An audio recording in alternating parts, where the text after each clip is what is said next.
Hello everybody, I guess if you've clicked on this video you fall into one of two categories. The first category is people that want to buy or are interested in buying Helix Native.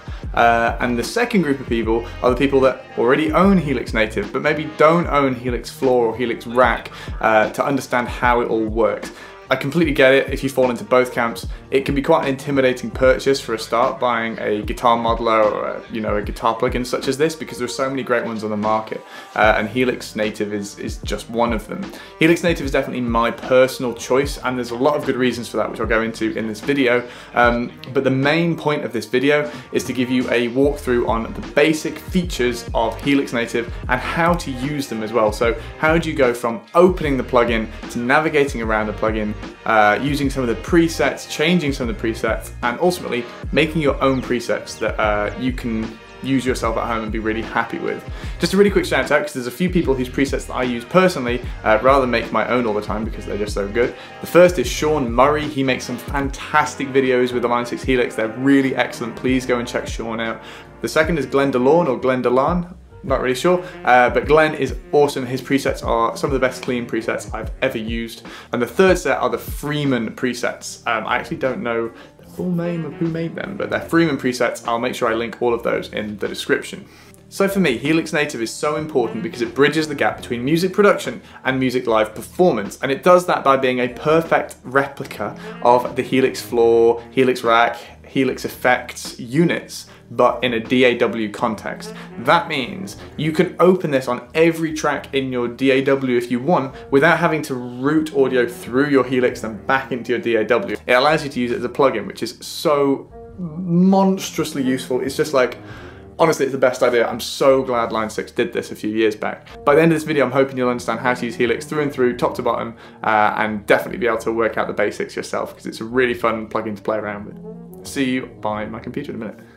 Right, hello, we are now in Logic, and you can see me here, and I'm about to do this vid. So what I just did in about 5 minutes was record some examples of different sounds you can get with the Helix, just using different presets. As I say, I'm a producer, not a guitarist, so please don't judge the tones based on this, it's just to give you some idea. So here's like a rock tone.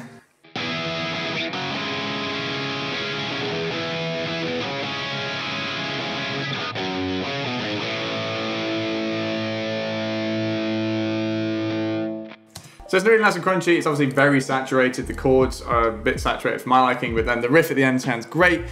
You tweak it same as you would. I've literally just pulled up presets here really quick. Here's like a Brit pop tone.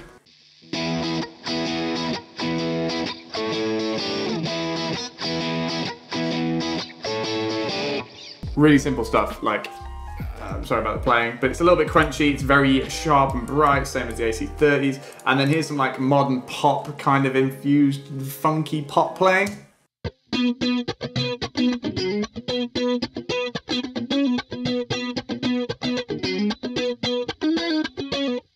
And then some like classic funk, Parliament vibes.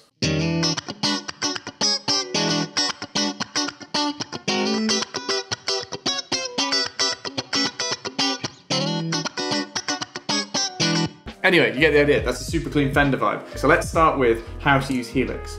So when you open Helix Native, it's going to look like this. This is just the default opening view. It opens to a Fender Twin Vibe amp called the US Double Normal. And then I'm going to talk you through this interface now really quickly. So if you look on the left-hand side down here, we have our presets menu. So this is what comes loaded with Helix Native as standard, and on the pedals too. You've got Factory 1 and Factory 2.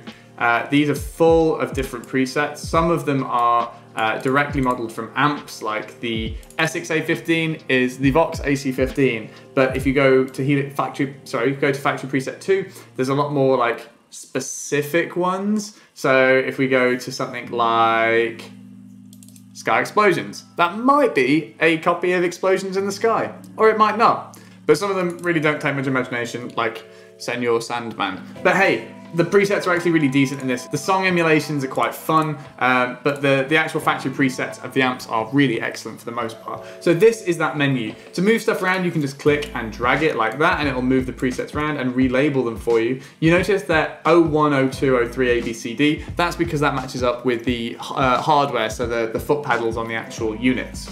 Up here, you can copy and paste your presets across. You can also import them from your computer or export them to your computer so you can send them to your friends or send them to the computer that you're going to use to back up your floor units. So if you click this arrow, you can see your set lists. You get 8 set lists on Helix, and on each set list, you can have 32 presets. If you right click, you can rename that specific preset, or you can also use access the copy and paste options from here. Let's get into the bulk of the menu here, which is the sort of the navigation screen or the editing screen. So we've got presets on the left-hand side. We've got this screen here, which shows us the route the audio is going to take through the program. And at the bottom, we have the options of different effects and amps we can use in this signal path, okay? At the top here, we have a copy of what preset we're on. I'm not really sure why that's there, to be honest. We also have access to snapshots, which we're not going to go into in this video, but they're really cool on the floor units. They're not as useful in native, to be honest. And you can also A/B between 2 different options, same as most apps, which is, you know, really useful, to be honest with you. You've got undo and redo buttons. Up at the top here, you have a tuner, which is really good. I tend to use it on the strobe mode, but whatever you prefer, really. I find it just to be the same as the Logic tuner, in all honesty.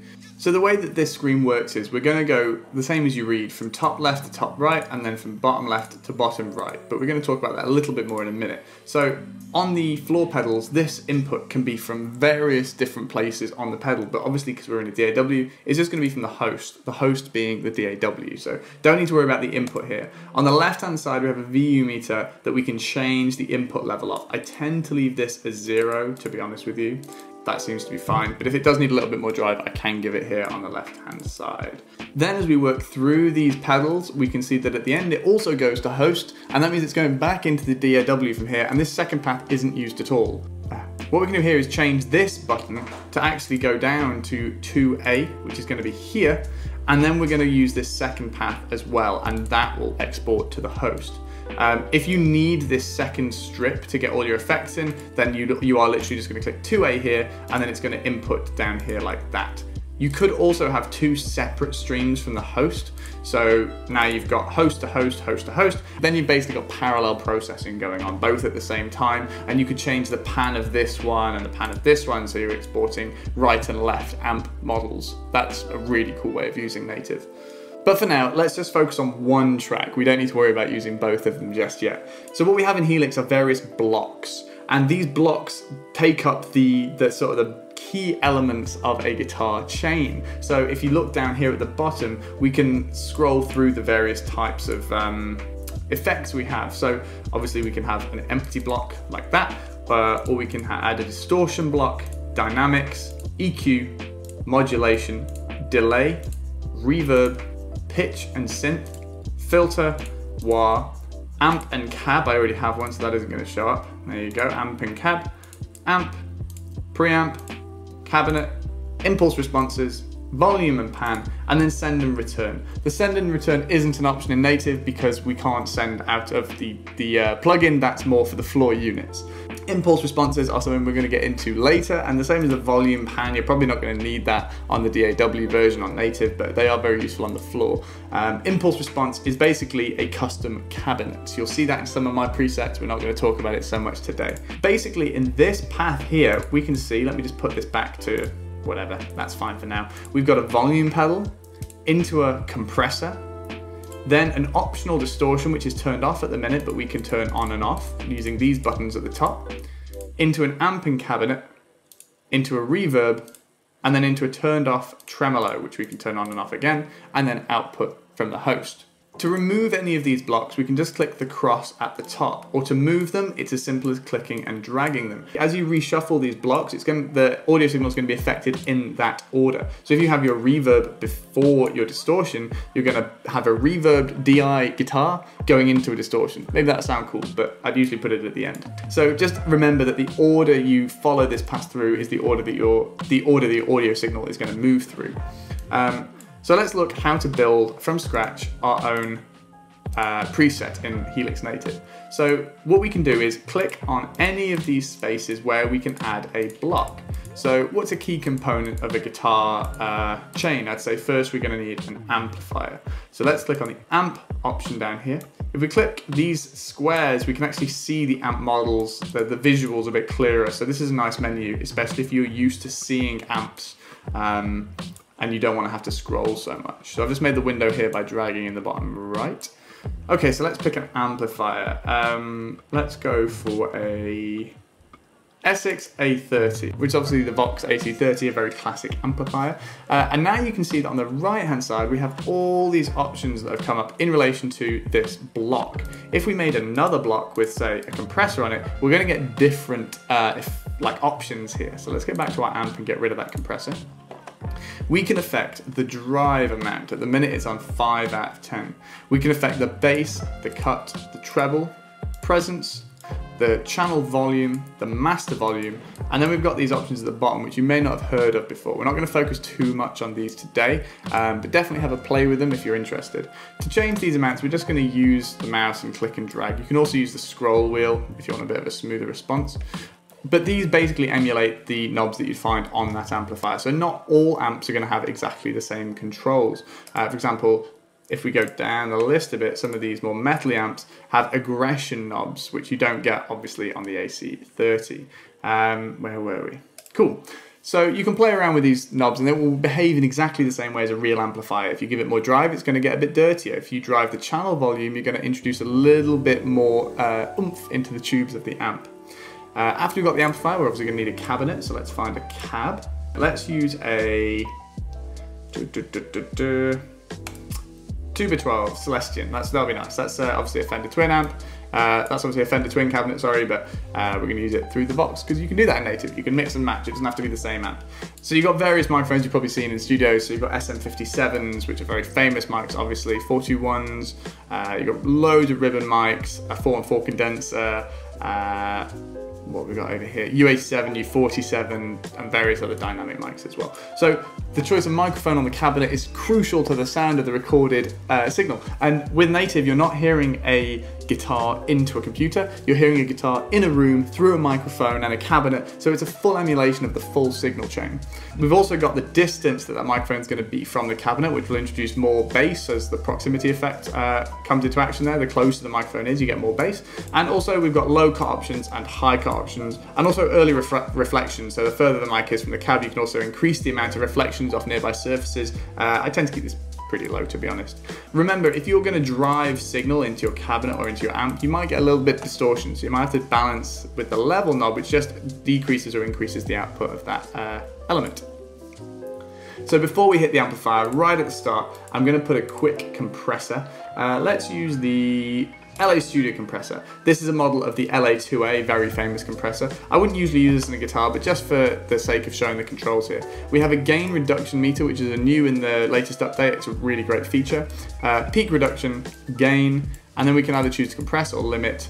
Emphasis, I'm assuming, is like ratio, and then we've got a mix, how much you want to mix this signal in, and level again. So we're going to compress as we go in a little, and then we're going to add a distortion. You can see I'm just building this signal chain in the exact same way as I'd build a rack of pedals if I was going to play live. So let's add one of my favorite overdrive pedals. This is an 808 Tube Screamer.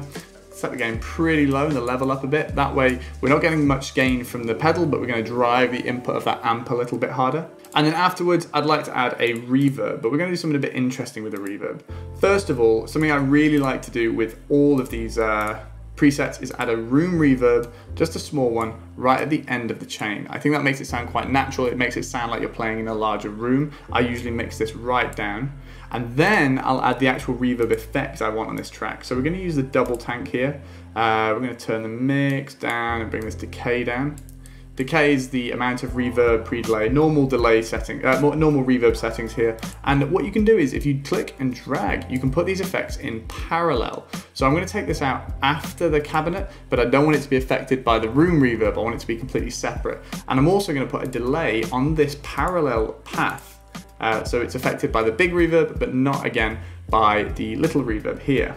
Let's just use a simple delay for now and set it to eighth dotted, why not? So now we've got a really, really simple signal change. Shall we listen to what that sounds like? So one thing I do always do is turn on the input gate. If you go to host here, you can turn on the input gate and set the threshold for that element. It sounds like this might be a little bit loud here, so we might have to dial this back a bit, but let's see.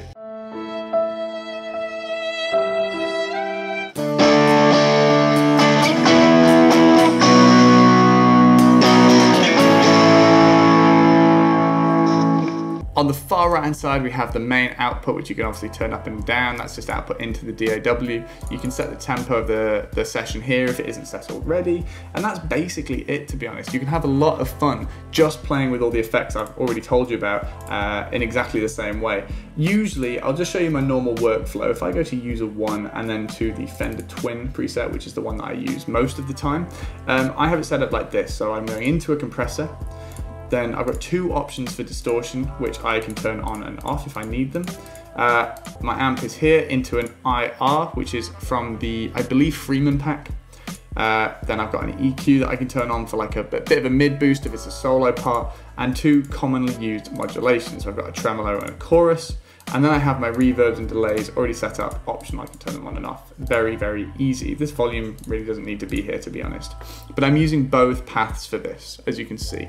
And usually I'll go in here and I'll tweak the drive on the amp if I want it to be a little bit cleaner. I'll turn down the output from the compressor if it's driving the amp too hard, until I find a usable tone. In exactly the same way as I can add these drive pedals and dial in a tone, but I'm always starting with that same Fender sound. I do that with most of my presets rather than building from scratch, but however you want to use Native, whatever works for you really. Once I really like this, I can save it by clicking on the dots and then save to disk, and that will save it to my computer, or I can save it to library and it will save it to my set lists that we talked about earlier. The reason I believe Helix is a really great plugin is, as I talked about earlier, the flexibility and the ability to transfer to live so easily. But hopefully at the end of this video you've seen how easy it is to use and to manipulate those presets and to make one even from scratch that sounds, I'm gonna say pretty bad, but it was semi-decent for like not listening to what I was doing at all, right? But it's so easy to manipulate the sounds and to get the effects that you want. And also with the amount of presets you can buy online, but also download for free from Line 6 custom tone, which is made by users, that you're never gonna run out of like fun things to play with. It's updated all the time with new effects, new amps, like new technology. Recently we got a polyphonic pitch shifting update, which means you can play full chords in different pitches. It can even like put a capo on a fret, even if you don't have a capo. It's really, really cool tech. So I really recommend Helix Native. And if you want more videos on how to use it, I'd recommend probably gonna check out Sean Murray's channel, because he's definitely the king of Helix Native. If you're not subscribed, please click the subscribe button and I'll see you in a new video. Cheers.